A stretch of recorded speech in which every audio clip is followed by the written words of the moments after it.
Welcome back. We've covered the first year. We've talked a lot about what we're going to teach. Now let's talk about how we're going to incorporate it into a lesson. And believe me, I know how challenging that can be. But if you can get into a system of doing it a certain way or incorporating it, you will find that it's pretty painless. Now for years, I would start the lesson off with technique because that's what I thought you were supposed to do. And then I would mix it in a little bit and say, well, I'll do it last. But you know how fast that clock works, and before you know it, if you're teaching a 30-minute lesson, it's 3:25, and you realize you have about 4 to 5 minutes to finish up. And your question is, do I teach the last piece, or do I go over and work on their pentascales? Well, I developed something over time that's really helped me, and perhaps it will help you. The first one is, instead of considering that technique is one unit that I do during the lesson, I smatter it throughout the pieces. So my lesson would look something like this. The student walks in and wants to play, let's say, their 3 pieces in their lesson book. I let them do that. Then I say, let's go to the pentascales. I hear the one that they just learned this week, plus the triad and the hand over hand. Then I call on an old one. And the reason I do that is through years of experience. If I leave it and assume they have it, they will forget it. And because I'm not calling on it anymore, I have to keep teaching it and reteaching it because they haven't looked at it. So I rotate the things. There's fun things you can do. You can get a hat and stick all the keys they know in it, and they have to pull out a card, and whatever the card says they do. Or you can just keep track on your little note card of what you asked for. If you asked for G last week, you're going to make sure you ask for D next week. In this way, you're rotating the old material, and like I tell them, once it's in the hat, it stays there. It's there forever.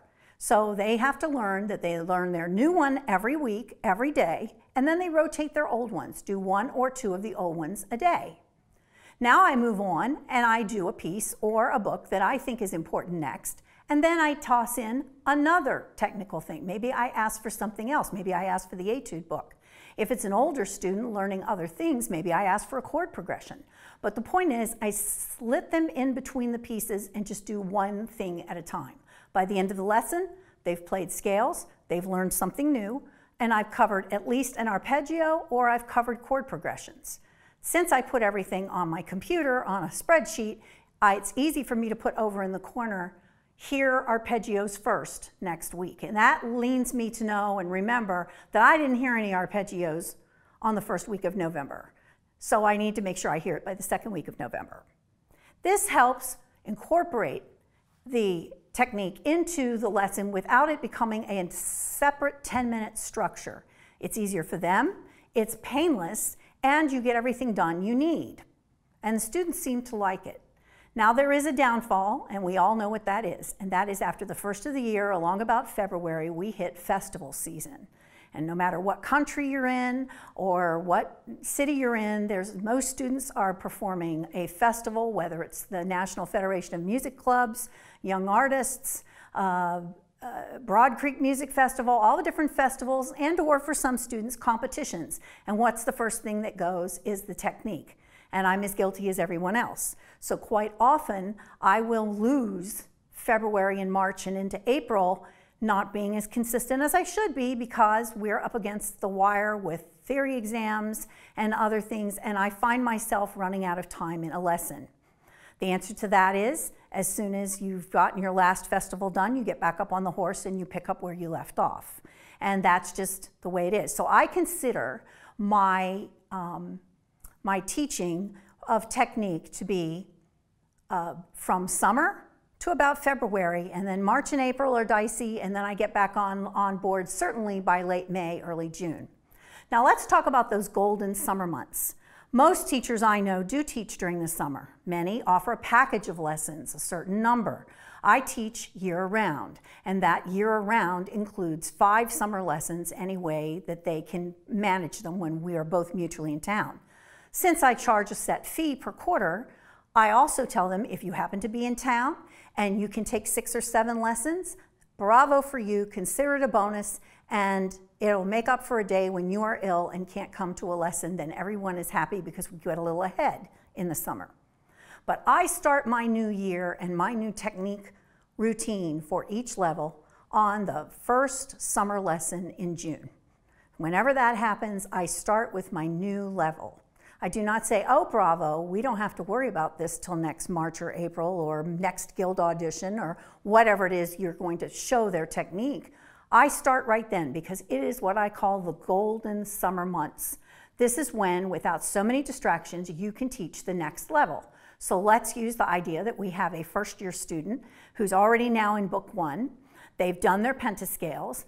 First summer lesson, I'm teaching scales. Now, scales stymie students because it seems like there's so much to remember. The big thing is when you cross the thumb or you move the thumb, and they have difficulty, especially when it comes time to putting them together, keeping it straight. Well, now you will see a slide. Really, in the way I teach scales, I teach 3 groups of majors and 3 groups of minors, and that's actually 5 rules, and they have all 24 scales. So I want to share that with you starting today in this first video, and then we will go to the next video and actually do all of them. But let's look at that first slide, which says Group 1 scales, C, G, D, A, and E. Now, you will also find in our next video that Group 1 minor scales are all the white key minors, and guess what? They all have the same fingering rule. Now, let me get to the piano and explain something. Oftentimes, students spend their time worrying about that the technique that they're going to go 1, 2, 3, 1, 2, 3, 4, 5. If they go to 2 octaves, it's 1, 2, 3, 1, 2, 3, 4, 1, 2, 3, 1, 2, 3, 4, 5. That's a lot of numbers. And you wouldn't think that's a big deal until you take the left hand, and that set of numbers does not match the right hand. So therefore, we're asking them to just, by doing it by touch or just feel, that they're going to keep 2 sets of numbers running. And so you get this touchy-feely approach to piano scales that never really settle, and you have students that come in that never really got the fingering down. Well, I'm going to introduce to you in this series of videos the groupings of scales and one principle. There's a basic principle. The 4th finger in each hand plays once in each octave. So the name of the game is to know what that tone is that the 4th finger is playing, and you spot it with your eye. I often talk to students, even very young students. They've seen skaters, and when they go up in the air and they spin and they're doing a triple Lutz, they're spotting a spot in the room or a place on the wall. And that keeps them from getting dizzy, from knowing exactly where they are. So instead of trying to keep a set of running numbers going on in your head, you're going to have a 4th finger. So in Group 1 scales, we're talking majors now, these first 5 scales that you would teach that are incidentally in the circle of fifths. The 4th finger in the right hand is on the 7th tone of the scale. Now this is where we teach our children to think critically. So you'll say you're going to teach C major first, and you say, what is the 7th degree of the scale of C? Well, it's B. By the way, that happens to be the 2nd to the last note, so they can always look at C and go down 1 note, and there it is. Well, if the 4th finger is going to play B, have them put 4th finger on B. Now go down, 1 finger per note. Oh, gee, I'm on my thumb on F. What's going to have to go on E? It can't be 4, because 4 is once each octave. It has to be 3. So what we're trying to get them to learn is the principle of the fingering, why it is the way it is, and they're much more likely. So they're going to spot that B. So they learn to play. Here I am. I can't put 4 down on F because it's not the 7th tone of the scale. Thumb. And this is something I incorporate from day 1. So I do 1 octave right hand. What we do with the right hand, we do with the left. The 4th finger is on the 2nd tone of the scale, always in Group 1. So what is that for the key of C? Well, it's D. So when they get to the top, they're not going to cross over with 4, they're going to cross over with 3. Now coming down is where we have the problem. Everybody wants to go 1, 2, 3, 4. And it's going to happen to you. It happens to me every week, and I say, don't forget, the 4th finger plays D. So it can't be 1, 2, 3, 4. It has to be 1, 2, 3, 1. So what I tend to do is teach C, G, D, A, E. And then I think to myself, gee, I'd really like to start to get things hands together, but it can be a real trial for them to spot those 4th fingers. So a sneaky way to get some hands together and build out for something more involved, in a more involved scale routine, is to go ahead and teach contrary motion first. Now, the sharps and the flats won't come together, but that doesn't seem to bother them as much as the fact is they get to go 1, 2, 3, and the thumb goes under at the same time.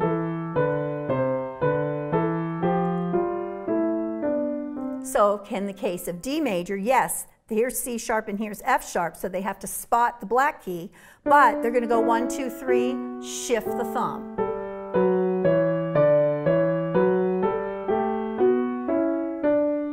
Now I want you to look closely at my hand. This I teach from very early on. Students tend to play right on the edge of the black key.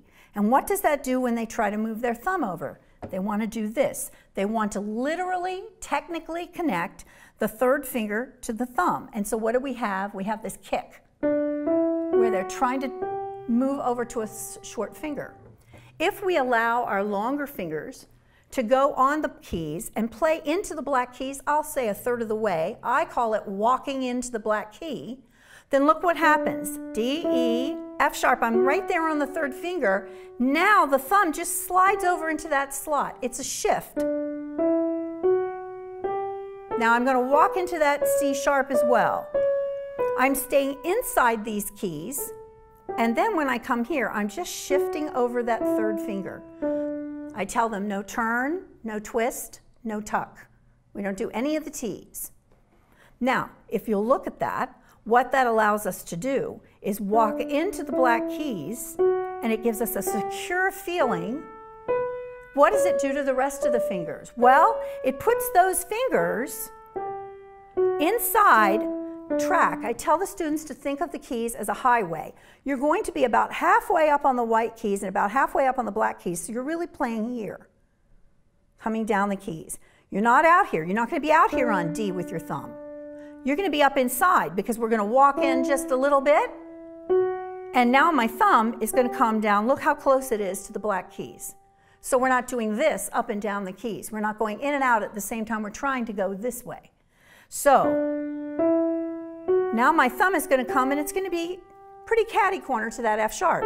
Here we go. I walk into the C sharp, and I come back, and my fingers are all up inside. I say up and snug, in and snug.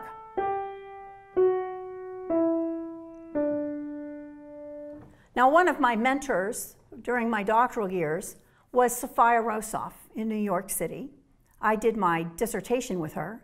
And Sophia was, or I should comfortably say, is the last living student of Abby Whiteside, who made quite the splash in the 1930s and 40s with her book on piano playing. Now, Abby Whiteside was totally against scales, arpeggios, and anything mechanical not because she didn't think that the students shouldn't learn the basic fingering principles and rules of fingering. It's because people played them so unmusically that she figured it'd be better they didn't do it at all than just slam them. We have all heard the student that does, and you want to just say, stop, you're banging on the piano. When we allow them to play like that, as if it doesn't matter, or as we often hear when we do auditions and we hear somebody do a cadence,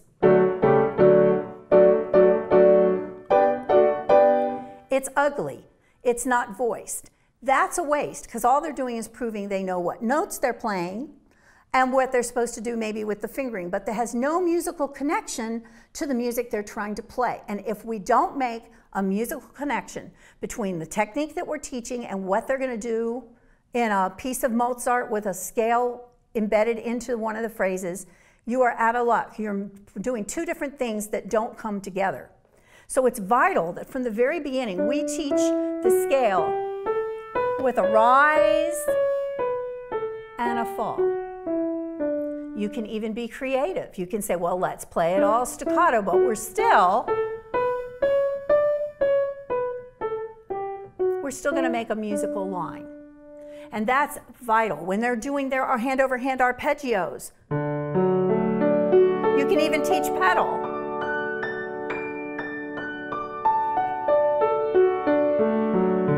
What a great time to teach pedaling. down and hold for the top and come back. That matches what they're doing in their method books at that point, where they start the pedaling, but they just do a whole piece with one pedal under it to get the idea of what pedaling is. So anytime you can incorporate musical points with the technique, you're there. So by teaching the fourth finger strategy of the basic fingering rule of fourth finger in each octave, you save yourself. Now, in the next video, we're going to be talking about moving through all of the groups of keys, what the fingering is. We're going to investigate the arpeggios and what those fingerings are. Wonderful news, arpeggios only need 3 rules to do them all, and for inversions, you just need to know 2 basic facts, and you can play any arpeggio that there is. And that is saving, so it doesn't need to be complicated. I feel like often our students think that each scale is an entity upon itself and there's no relationship to anything else. But if we can teach that there are many that are in relationships, you will find in our next video when we cover white key minors that the first group of white key minor scales is all 7 white key minors, and guess what? The fingerings are the same. So if you get this one fingering down, you can do 12 scales. And wouldn't that be wonderful to have a student even be able to go that far? 12 scales, 1 fingering principle, and they got 12 of them. So I hope you've enjoyed this video today. It's an introduction into this piano series that I'll be doing. And today we covered the first year and just a smattering of what's going to happen as we go into the second year with scales and 1 fingering group. I want to give you an appetizer of what all these scale fingerings are going to be, which we're going to be doing with slides in video number 2, so you will have them all. And by then, I believe I will have a mechanism for you to download the fingering rules so that you can use them with your students in the studio and give them their own copy of the fingering rules and use them as a basis. If you like the way this is working with the fingering rules, you can use this as the core of your curriculum for scales, and it will guide you along the way by using the groups and just how long it will take you to go through each group of scales and how you're going to coordinate that with your arpeggios and your etudes and your different ways that we can work with chords, cadences, and inversions of chords. So thank you for looking at my video today. I hope you enjoyed it, and I hope you will look at our second video that's coming up shortly. Have a great afternoon and happy teaching this week.